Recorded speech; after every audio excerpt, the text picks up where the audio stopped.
ఇన్ని దేవాలయాలు ఎందుకు మరి అన్ని చోట్ల ఈశ్వరుడు ఉంటే? అంటే వెలుతురు గదంతా ప్రసరిస్తున్నా వెలుతురు ప్రధానంగా ప్రసరింపబడుతున్న లైట్ ఉన్న ప్రదేశం ఒకటి ఉందిగా, అక్కడి నుంచేగా ప్రసరింపబడుతోంది. అంతటా ఈశ్వరుడున్న భాగవతుల ప్రార్థన చేత ఈశ్వర శక్తి ఒక చోట పొటమరించి ప్రకాశించినది. ఒక్కొక్క మహానుభావుడు నేను ఈశ్వరుణ్ణి ఇలా చూడకుండా ఉండలేనని చేసినటువంటి ప్రార్థన చేత పరవశుడైన పరమాత్మ ఒక రూపమును దాల్చి ఒక చోట సాకారముగా వెలిసినాడు. కాబట్టి ఇప్పుడు దేవాలయం అన్నది వచ్చినది. మీరు ఇంత పరమ పవిత్రమైన స్థలంలో కాలు పెట్టడమే చాలా గొప్ప పుణ్యంగా స్వీకరింపబడుతుంది. కనుక ఈ క్షేత్రములను చూసి తీరవలసినదే. తమిళనాట అయితే ఏమంటారో తెలుసా అండి? వీటిని క్షేత్రములని పిలవరు. వాళ్ళు అంటారు షణ్ముఖుడి 6 ముఖాలు అంటారు. 6 క్షేత్రాల్లో మీరు ఒక్కొక్క క్షేత్రానికి వెళ్ళినప్పుడు ఏది మీ యందు బలమైనటువంటి ఆసురీ గుణం ఉందో దాన్ని ముందు ఈశ్వరుడు తీసేస్తాడు. తిరుచెందూర్, ఈ తిరుచెందూర్ క్షేత్రంలో సముద్రపు టొడ్డున కొండ మీద సుబ్రహ్మణ్యేశ్వర స్వామి వెలిసి ఉన్నారు. శంకర్లు అంటున్నారు, స్వామి కింద సముద్రం ఉందే ఈ తిరుచెందూరులో, ఈ సముద్ర కెరటములు సముద్రంలోంచి బయలుదేరుతాయి. బయలుదేరిన ఈ కెరటం విరిగిపోయి కూడా ప్రయాణం చేస్తుంది. ప్రయాణించిన కెరటమునకు ఆ ప్రయాణము అంతమైపోయి మళ్ళీ సముద్రంలోకి వెళ్ళి ప్రశాంతపడిపోయేది ఎప్పుడు? సముద్రపు టొడ్డు తగిలినప్పుడు. ఆ ఒడ్డునున్న కొండ మీద ఉన్నదెవరు? నువ్వు. సముద్రములో పుట్టిన కెరటము సముద్రములో పెరిగి సముద్రములో విరిగి భూమి వరకు వచ్చి ఒడ్డుకు తగిలి సముద్రంలోకి వెళ్ళిపోయినప్పుడు తాను మళ్ళీ సముద్రమై ప్రశాంతపడినట్టు తిరుచెందూరులో నిన్ను చూసి నిన్ను స్తోత్రం చేసిన వాడికి మనస్సులో ఏ అలజడులున్నాయో అవి ఒడ్డుకి చేరినట్టే సముద్రపు గాంభీర్యమును పొందుతాడు. కానీ ఇంకా మళ్ళీ మనస్సులో అలజడిగా ఉందన్నమాట వాడి నోటి వెంట రాదు. అంతటి శక్తి తిరుచెందూరు క్షేత్రమునకు ఉన్నది. మనని మన వంశాన్ని వెన్నంటి వేధించేసే పాపాలు కొన్ని ఉన్నాయి. అలాంటి పాపాలలో ఒక పాపం నాగదోషం. ఇలాంటివి జరగకుండా రక్షణ కలగాలంటే ఒక్కొక్క చోట మీరు చెయ్యక్కర్లేదు ఆ దోషం. వంశంలో ఎక్కడో జరుగుతుంది ఒక పెద్ద పొరపాటు. ఆ పొరపాటుకి అంత పెద్ద తప్పుకి శిక్ష ఏం వేస్తారంటే కుష్ఠరోగం ఇస్తారు. అది వంశానుగతంగా వచ్చేస్తుంది. వచ్చేసి వాళ్ళ వంశంలో కుష్ఠరోగం ఉందండి అని పిల్లనివ్వడానికి కూడా భయపడతారు. కాబట్టి ఇప్పుడు ఈ పాపం క్షయం కావాలి. అటువంటి పాపాలని క్షయం చెయ్యడానికి మహానుభావులు శంకర భగవత్పాదులు అక్కడ కూర్చుని సుబ్రహ్మణ్య భుజంగం చేశారు. కాబట్టి అటువంటి సుబ్రహ్మణ్య స్తోత్రాన్ని మనకి మహానుభావుడు శంకర భగవత్పాదాచార్య స్వామి వారు తిరుచెందూరు క్షేత్రంలోనే ఇచ్చారు. అలాగే పళని అని ఒక క్షేత్రం. ఈ పళని అన్న క్షేత్రంలోనే ఈ కావడి ఉత్సవం ప్రారంభమైందండి లోకంలో. అప్పటి వరకు ఈ కావడి ఉత్సవం లేదు. ఈ కావడి ఉత్సవం దేని వల్ల వచ్చింది అంటే ఒక ఆశ్చర్యకరమైనటువంటి సంఘటన ఒకటి జరిగింది. పూర్వకాలంలో దేవదానవ యుద్ధం జరిగినప్పుడు రాక్షసులు చాలా మంది నిహతులైపోయారు. అందులో ఇడుంబుడు అనబడేటటువంటి ఒక రాక్షసుడు మాత్రం అగస్త్య మహర్షి యొక్క పాదాలు పట్టుకున్నాడు. అగస్త్య మహర్షికి ద్రవిడ వ్యాకరణం సుబ్రహ్మణ్యేశ్వర స్వామి వారే నేర్పారు. కాబట్టి సుబ్రహ్మణ్యుడు గురువు అగస్త్యుడికి. కాబట్టి ఈ ఇడుంబుడు అగస్త్యుడి కాళ్ళు పట్టుకుంటే అగస్త్య మహర్షి సంతోషించారు. వీడిలో ఉండిపోయిన కొద్ది రాక్షస భావాల్ని తీసేయాలి అనుకున్నారు. సాధారణంగా ఏం చేస్తారంటే తన వల్ల కాని పని ఎవరికి అప్పచెప్తారండి? తన గురువుకి అప్పచెప్తారు. గురువుగారి దగ్గరికి ఒకసారి పంపిస్తే గురువుగారు ఏం చేస్తారు? వీడిలో ఉన్న ఈ మిగిలిన మాలిన్యం కూడా తీసేస్తారు. ఇప్పుడు ఈయన్ని చంపేయడం కాదు, బాగు చెయ్యాలి. కాబట్టి అగస్త్యుడు ఏం ఆలోచించాడంటే వీడిలో ఇంకా కొద్దిగా ఆసురీ ప్రవృత్తి ఉంది, నా దగ్గర ఉన్న మారట్లేదు. లోకములన్నిటికీ గురు పరంపర ఎక్కడ ప్రారంభం? సదాశివ సమారంభాం శంకరాచార్య మధ్యమాం. కాబట్టి శంకరుడి దగ్గరికి పంపుతాను అని, ఒరే నువ్వు ఒక్కసారి ఆ కైలాస పర్వతం దగ్గరికి వెళ్ళు. అక్కడ శివగిరి సత్యగిరి అనబడేటటువంటి 2 కొండలు ఉన్నాయి. దాన్ని శక్తిగిరి అని కూడా అంటూ ఉంటారు. ఆ 2 కొండలు నేను కైలాసం నుంచి వచ్చినప్పుడు తీసుకొద్దాం అనుకున్నాను, కానీ కుదరలేదు.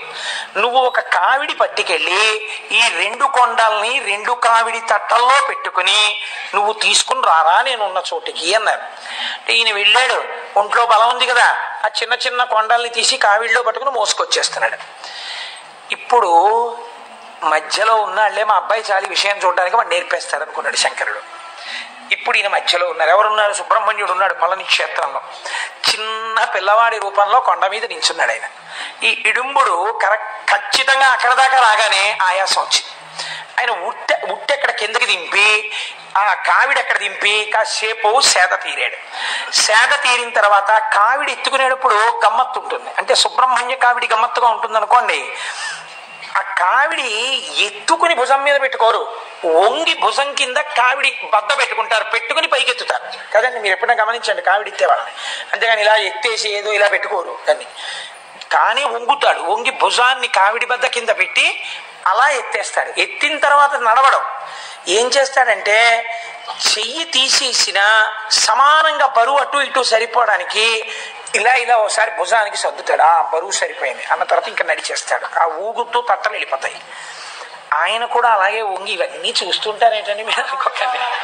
కాబట్టి ఆ కావిడి భుజం కింద పెట్టుకుని ఆయన ఎత్తబోయాడు. ఒకవైపు లేస్తోంది, ఒకవైపు లేవట్లేదు. ఎలా? ఇటు లేస్తే అటు లేవదు, అటు లేస్తే ఇటు లేవదు. ఈ కావిడి సర్దుకోవట్లేదు భుజం మీదకి. ఇలా వంగున కావిడి సర్దుతుంటే ఇంకా గోడని పెడుతుంది. కాసేపటికి విసుక్కుని ఏమిట్రా ఈ కావిడి ఇంతసేపు తెచ్చాను ఇక్కడ లేవట్లేదు ఏమిటిది, ఇలా పట్టుకుంటోంది ఏమిటి అనుకుని ఆ కావిడి బద్ద వదిలేసి భుజం మీద తువ్వాలు తీసి దులిపి ఆలోచిస్తూ ఇలా చూశాడు. ఎదురుగుండా కొండ మీద ఈ పిల్లాడు పక్క పక్క పక్క పక్క నవ్వుతున్నాడు. ఈయనకి ఎక్కడ లేని కోపం వచ్చింది. ఇదే రాక్షస ప్రవృత్తి అంటే. పిల్లాడేదో నవ్వుకుంటున్నాడంటే అయిపోయింది కదండి. ఎరా నన్ను చూసి నవ్వుతున్నావా, ఏం పిచ్చి పిచ్చి వేషాలు వేస్తున్నావా, అని నీ కావిడ ఎత్తలేని అనుకుంటున్నావా, కైలాసం నుంచి పట్టుకొచ్చాను ఏమిటా వెర్రి నవ్వు అన్నాడు. ఆయన ఇంకా నవ్వాడు. నీ సంగతి చెప్తానుండే నా తువ్వాలు తీసి నడువుకి కట్టుకుని నిన్ను చంపేస్తాను ఇవ్వాలన్నా కొండ మీదకి పరిగెత్తాడు. పరిగెత్తి తెలిసి పరిగెత్తాడో తెలియక పరిగెత్తాడో పాదచారి అయి పరిగెత్తాడు. పళని కొండ మీదకి వెళ్ళాడు.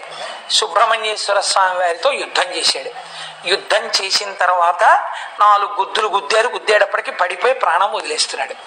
అప్పుడు తెలిసింది వీడు పిల్లవాడు కాడురా, వీడు పరబ్రహ్మం, మా గురువుకి గురువు, సామాన్యుడు కాదు, ఈశ్వరపుత్రుడు, సాక్షాత్ ఈశ్వరుడు. ఇప్పుడు ప్రార్థన చేశాడు. ఈశ్వరా, తెలుసుకోలేకపోయాను కానీ మీ చేతి గుద్దులు తిన్నాను, నాకు ఒక్క వరం ఇవ్వండి అన్నాడు. ఏం కావాలి అడిగన్నారు ఆయన.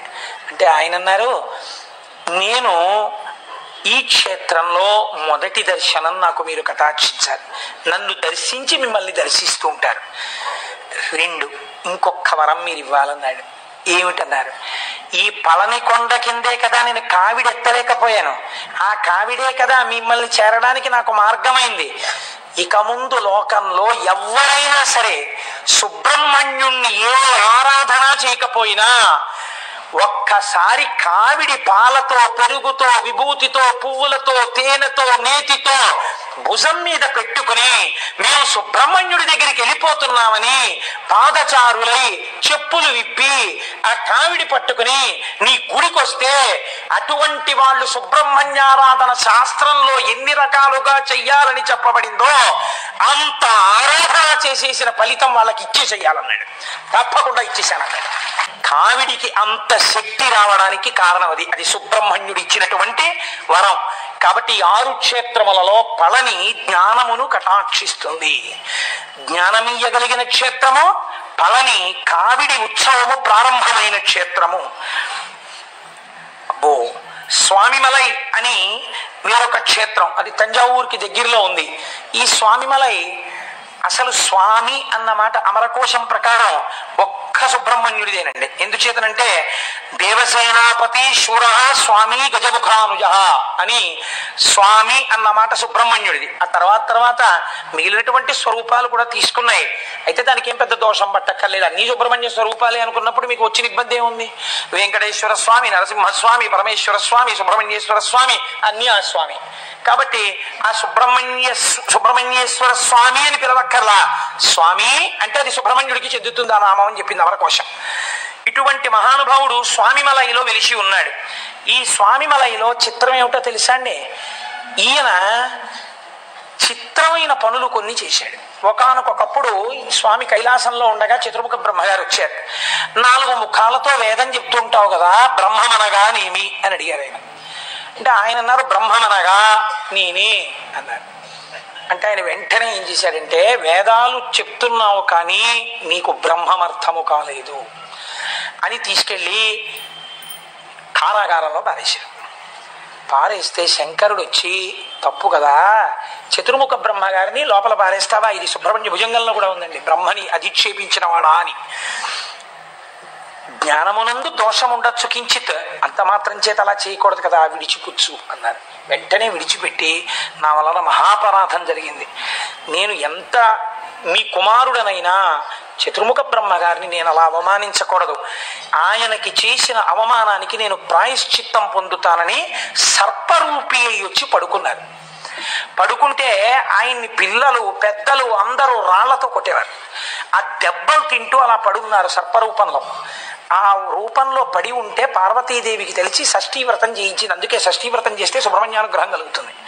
షష్ఠీవ్రతం చేయిస్తే మళ్ళీ నా పాపం పోయిందని ఆయన మళ్ళీ వచ్చి తేజోమూర్తిగా సుబ్రహ్మణ్యుడిగా కూర్చున్నారని.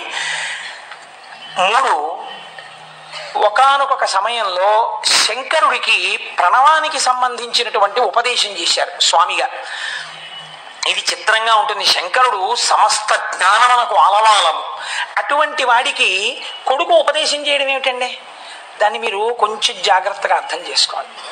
ఉదాహరణకి నేను ఎప్పుడో నాకు తెలుసున్న 2 ముక్కలు ఉపన్యాసం చెప్తున్నాను అనుకోండి. నేను చదువుకున్న దానికన్నా తెలుగు కానీ సంస్కృతం కానీ ఓ పుస్తకం కానీ పురాణం కానీ మా అబ్బాయికి ప్రవేశం లేకుండా ఏ ఇంజనీరింగో చదువుకుంటున్నాడు అనుకోండి.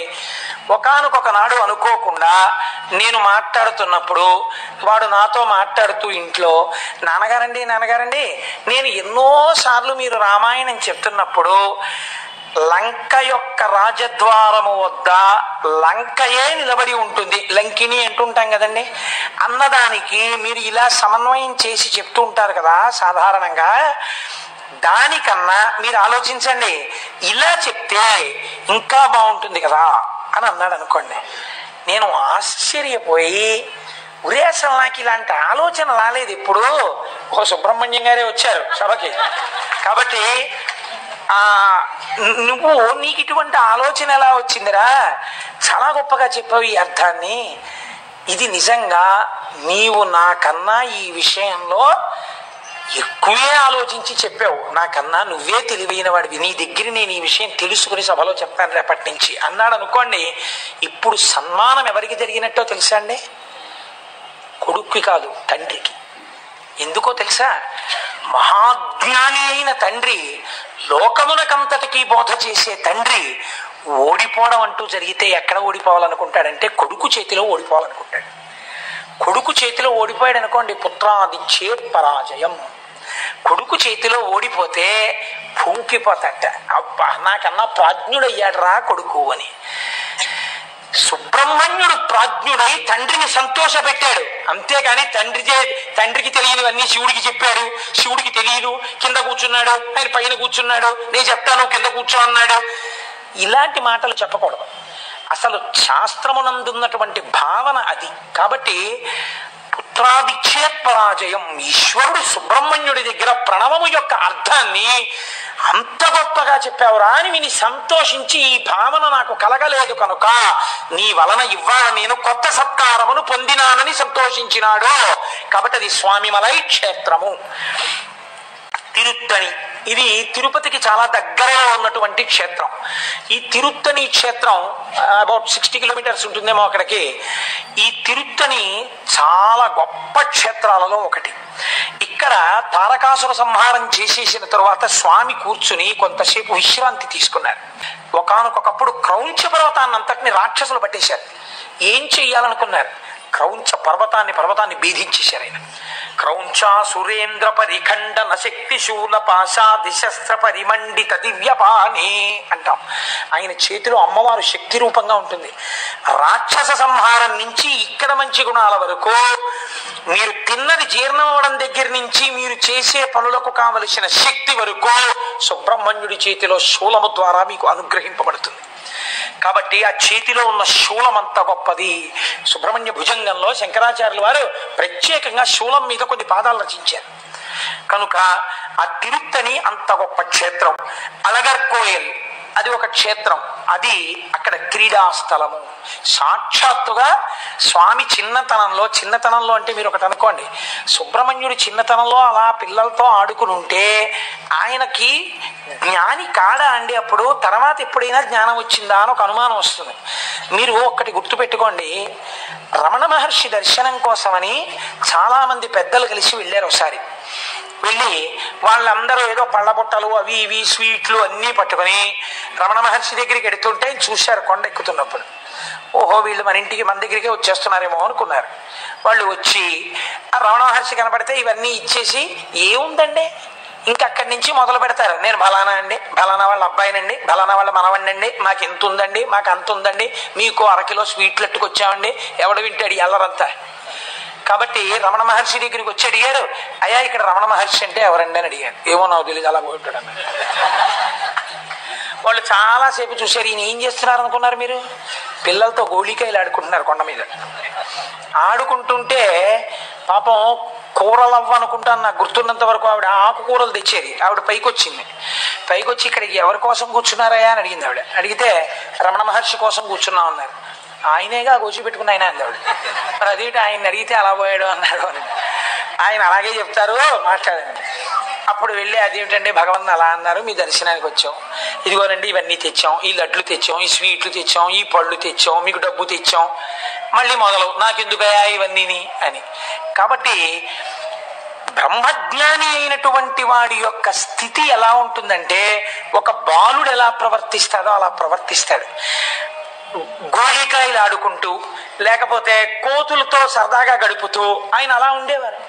కాబట్టి పుట్టుకతో బ్రహ్మజ్ఞాని అయిన సుబ్రహ్మణ్యుడు ఒకరికి ఆయన చేష్టితములకు అందకుండా ఆడుకున్న కొండ అలగర్కోయిల్. అంటే ఇప్పుడు ఏమైంది? ఆ కొండ ప్రతి చోటు స్వామి పాద స్పర్శ చేత పునీతం అయిపోయింది. అటువంటి అలగర్కోయిల్ అనబడేటటువంటి క్రీడాస్థలం తిరుప్పకుండ్రం. ఇంద్రుడు దేవసేన అనబడేటటువంటి తన కుమార్తెను మహానుభావుడైనటువంటి కుమారస్వామికి ఇచ్చి వివాహం జరిపినటువంటి పరమ పవిత్రమైన స్థలమేదో దానికి తిరుప్పకుండ్రం అని పేరు.